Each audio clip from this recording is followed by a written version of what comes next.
आजकल देश में एक बहुत ही संवेदनशील मैटर चल रहा है और वो है हरीश राणा का।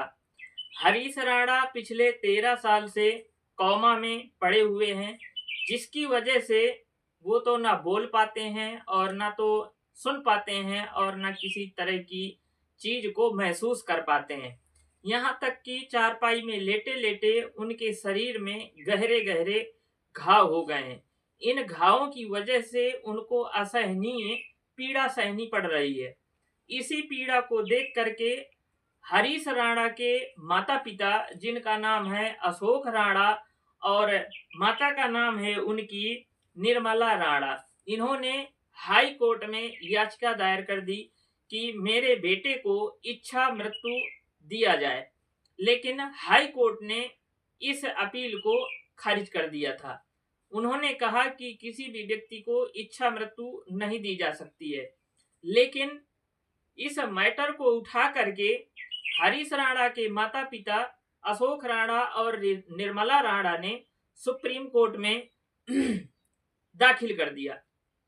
आखिरकार सुप्रीम कोर्ट ने उनकी भावनाओं को सुना और उस हरीश राणा के ऊपर जो कष्ट बीत रहे हैं उनको भी महसूस किया।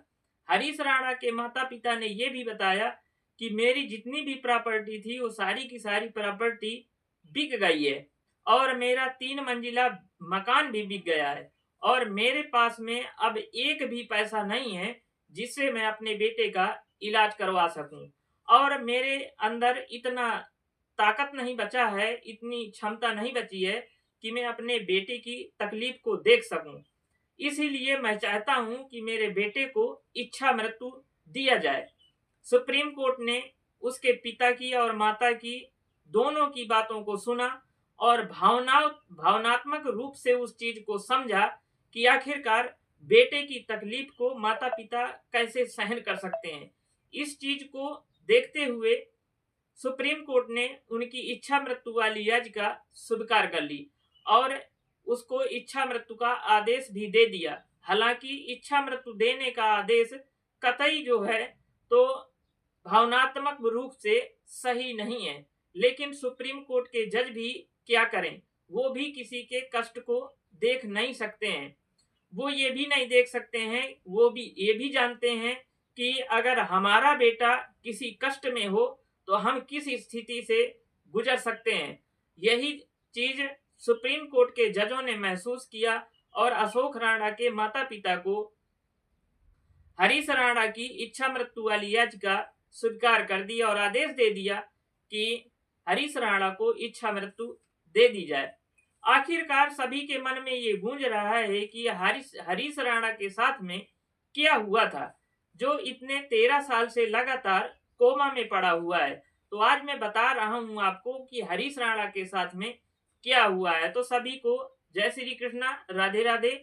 अगर कहानी अच्छी लगे तो मेरे वीडियो को लाइक करिए, कमेंट करिए और मेरे पेज में अगर पहली बार विजिट कर रहे हो तो पेज को सब्सक्राइब जरूर कर लीजिए। तो दिल्ली में जन्मे हरीश राणा, इनके पिता का नाम अशोक राणा और माता का नाम निर्मला राणा था। इन्होंने चंडीगढ़ के पंजाब यूनिवर्सिटी से बीटेक की पढ़ाई पढ़ रहे थे। वहीं पर बीटेक की पढ़ाई करते समय 2013 में आखिरी सेमेस्टर में ये उसी यूनिवर्सिटी की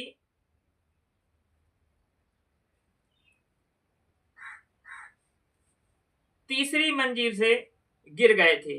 गिरने की वजह से इनके सर में और शरीर में जगह जगह चोट लग गई थी, जिसके कारण इनको एक बीमारी लग गई थी जिसका नाम है क्वाड्रीप्लेजिया।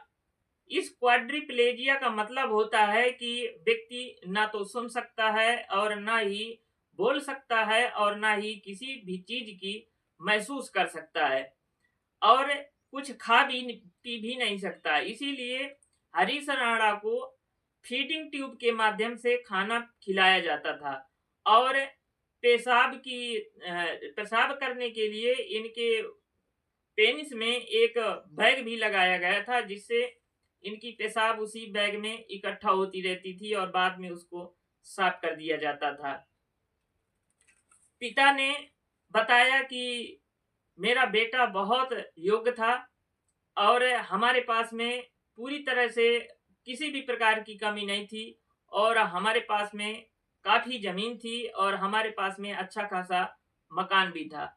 हमारा बेटा पढ़ने में योग्य था तो हमने इसको पंजाब यूनिवर्सिटी बीटेक करने के लिए भेज दिया। वहीं पर 2013 में आखिरी सेमेस्टर के दौरान इस यूनिवर्सिटी की तीसरी मंजिल से किसी तरह से ये गिर गए और गिरने की वजह से इनके शरीर में बेहद गंभीर चोटें लग गईं, जिसके कारण हरीश राणा कोमा में चले गए और 2013 से कोमा में चले जाने के बाद में इनको अस्पताल में भर्ती कराया गया, जहां डॉक्टरों ने बताया था कि ये जो क्वाड्रिप्लेजिया नाम की बीमारी होती है तो इसको ठीक करना बेहद मुश्किल है और ये अब ऐसा भी हो सकता है कि ये कभी भी कोमा से बाहर नहीं आ सकते हैं। और वही हुआ कि हरीश राणा अभी आज तक कोमा से बाहर नहीं आए हैं और जिसकी वजह से इनके इलाज में इनकी सारी की सारी प्रॉपर्टी बिक गई और इनके मम्मी पापा अब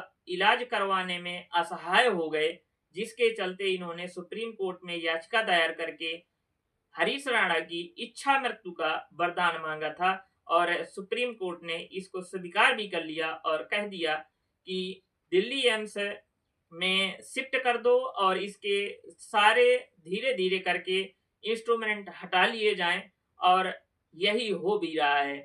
अब धीरे धीरे करके हरीश राणा के सारे मेडिकल इंस्ट्रूमेंट हटा लिए जाएंगे और अब हरीश राणा कितने दिन जीता है कितने दिन नहीं जीते हैं ये तो भगवान ही जानता है, लेकिन संवेदनाएं सबके साथ में है कि आखिरकार 21 साल तक मम्मी पापा के साथ रहने वाला हरीश राणा अब किसी दिन दुनिया से विदा हो सकता है, ये कहा नहीं जा सकता। तो ये कहानी आपको कैसी लगी? उम्मीद है अच्छी लगी होगी। अगर अच्छी लगी हो तो वीडियो को लाइक करें, कमेंट करें, शेयर करें और मेरे पेज में अगर पहली बार विजिट कर रहे हो तो सब्सक्राइब जरूर कर लें। आपका बहुत बहुत धन्यवाद।